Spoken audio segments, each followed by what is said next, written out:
Poți să pierd ultima picătură de sânge din mine ca să ai tu dreptul să mă contrazici pe mine.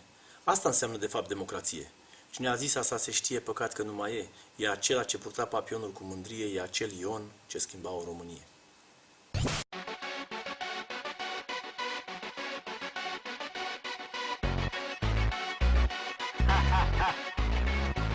Românul n-are noroc, dar se pricepe la tot. Fură tampila de vot și o poartă ca un breloc. Și dă o șubă fără cheie. N-are casă, n-are masă, n-are bani de femeie. Românul n-are noroc, dar se pricepe la tot. Fură tampila de vot și o poartă ca un breloc. Și dă o șubă fără cheie. N-are casă, n-are masă, n-are bani de femeie. Ridică mâinile, să bem pentru noi sus paharele. Că vine soare după ploi, golim sticlele, golim casele, golim buzunarele când vin taxele. Trec zilele și vedem cum peste noapte apar bilele. Suntem obligați să populăm genele. Ascultăm la TV toate perlele, conjugă verbele. A fi, a nu fi, a trăi, a muri, a avea ce mânca în fiecare zi. Există o întrebare deja nemuritoare. Oficial îți merge bine, frățoare? Românul n-are noroc, dar se pricepe la tot. Fură tampila de vot și o poartă ca un breloc. Și dă o șubă fără cheie.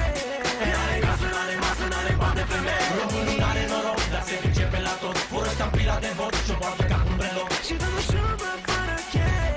N-are casă, n-are masă, n-are bani de femeie. Ne plac meciurile, ne plac vinurile, ne plac fetele frumoase care stau cu spatele.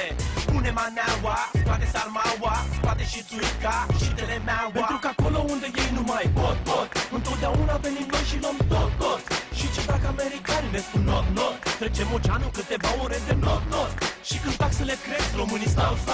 Păi de ce s-a chinuit că oricum n-au? Și când toți loviți de criză strigă au. Românii beau, românii beau. Românul n-are noroc, dar se pricepe la tot. Fură tampila de vot și o poartă ca un breloc. Și dă o șubă fără cheie. N-are casă, n-are masă, n-are bani de femeie. Românul n-are noroc, dar se pricepe la tot. Fură tampila de vot și o poartă ca un breloc. Și dă o șubă fără cheie. N-are casă, n-are masă, n-are bani de femeie. Voi lupta până la ultima mea picătură de sânge ca să ai dreptul să nu fii de acord cu mine. Pentru că acolo unde ei nu mai pot, întotdeauna venim noi și luăm tot. Și ce dacă americanii ne spun not, trecem oceanul câteva ore de not. Și când taxele cresc, românii stau. Păi de ce s-a chinuit că oricum n-au? Și când toți loviți de criză strigă au. Românii beau, românii beau. Românii beau. Românul n-are noroc, dar se pricepe la tot. Fură tampila de vot și o poartă ca un breloc. Și dă o șubă fără cheie. N-are casă, n-are masă, n-are bani de femeie. Românul n-are noroc, dar se pricepe la tot. Fură tampila de vot și o poartă ca un breloc. Și dă o șubă